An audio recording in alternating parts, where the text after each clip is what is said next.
Dulu di Baghdad, itu ada khalifah namanya Harun ar-Rasyid. Dia punya orangnya, Abdur. Orang ini namanya Iyas.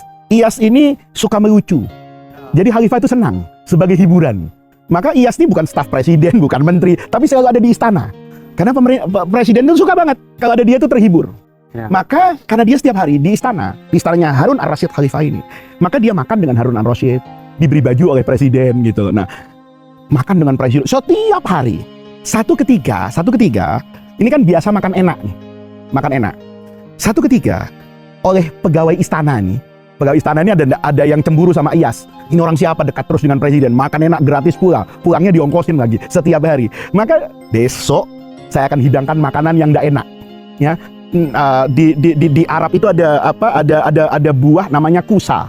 Kusa itu kayak timun, ya. Itu Mas Yusuf Arbi yang punya Kera, itu tahu itu. Buat kita orang Indonesia itu nggak suka, rasanya nggak enak. Kita bentuknya itu mirip dengan timun. Dengan timun. Dalamnya kayak timun juga. Kayak timun, mirip itu kusa. Nanti tapi rasanya pahit. Pahit. Nanti Bang Abdur mudah-mudahan satu hari nanti kita bisa ke Mesir ya. Amin. Nah, kita lihat buah kusa itu. Buah kusa itu nggak enak. Ya mungkin ada sih anak Indonesia yang bilang kusa itu enak, tapi level saya bilang nggak enak gitu loh. Nah, dikasih kusa ini, si Ayas ini makan lahap. Karena dia makan lahap, khalifah itu nggak curiga. Gitu. Ini bukan buah levelnya presiden. Ini makanan rakyat jelata. Gitu. Tapi Iyas itu makannya lahap banget. Maka si khalifah itu tertarik gitu. Oh, ini enak kayaknya. Dimakan sama dia. Rasanya nggak enak, pahit. Khalifah itu bilang, Iyas, ini pahit nggak enak. Kok kamu makan enak? Begitu dikasih tahu pahit, dia ingin muntah. Karena dia baru sadar kalau itu pahit. Gitu. Saat memakan yang pertama, dia itu nggak ingat pahit. Maka ditanya sama khalifah, loh kamu kenapa kaget? Iya Tuan. Pahit betul ini. Tuh, memang kamu nggak merasa? Tuan, saya ini karena terbiasa mendapatkan makanan kelas atas bersama Tuan. Gitu. Biasa makan nasi mandi, sate kambing, biasa makan steak, enak-enak terus. Maka tertanam di benak saya bahwa semua makanan Tuan tuh enak. Gitu. Maka hari ini ketika saya memakan makanan itu, yang ada dalam benak saya, ini makanan enak. Cuman kita nggak terbiasa. Abdul kalau lagi di Eropa, itu kan kadang lihat makanan orang Eropa, kan kita lebih suka nyari lontong sayur. Iya, betul. Nasi uduk gitu. Padahal makanan itu lebih mahal, Abdul. Tapi kita tidak terbiasa. Nih lihat, ini kunci nih. Kata Iyas, sama dengan Allah nih. Kalau kita biasa meyakini, Abdul, bahwa Allah itu selalu memberi kepada kita yang baik, maka apapun yang kita hadapi, itu sejatinya ada kebaikan hakikat tadi.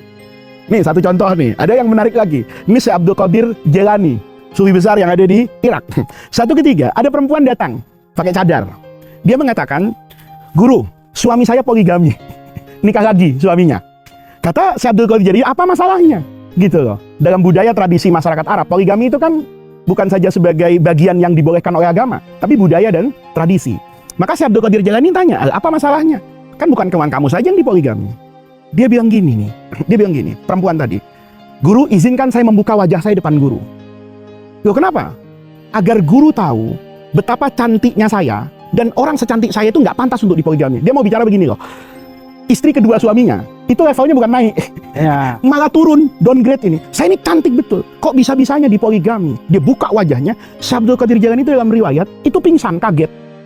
Gitu loh. Muridnya ini sudah berburuk sangka. Wah, guru ya, ngelihat perempuan cantik terpukau dia sampai pingsan. Begitu sadar ditanya, guru, kenapa pingsan?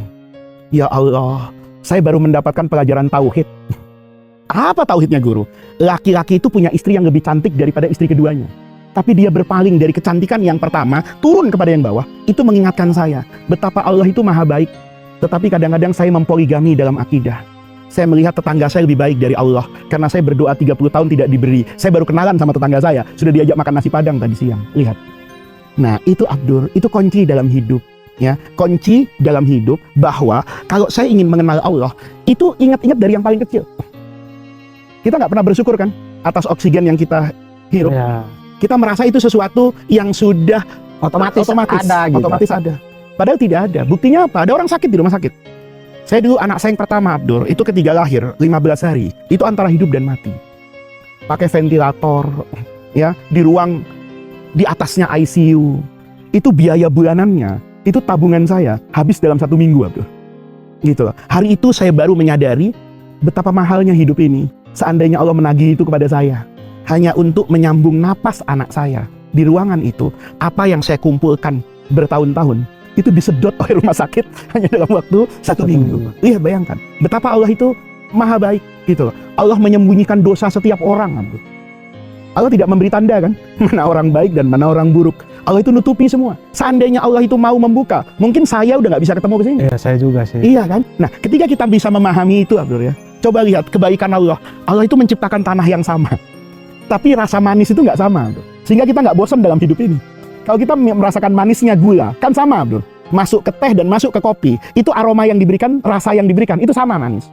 Tapi manisnya mangga, dengan manisnya kelengkeng, dengan manisnya anggur, manisnya apel, itu berbeda. Padahal dia lahir dari tanah yang sama. Ya. Itu kuasanya Allah. Nah, ketika kita betul-betul bisa mengenal Allah dengan ciptaannya, gitu loh, maka kita akan tahu betapa maha baiknya Allah. Luar biasa.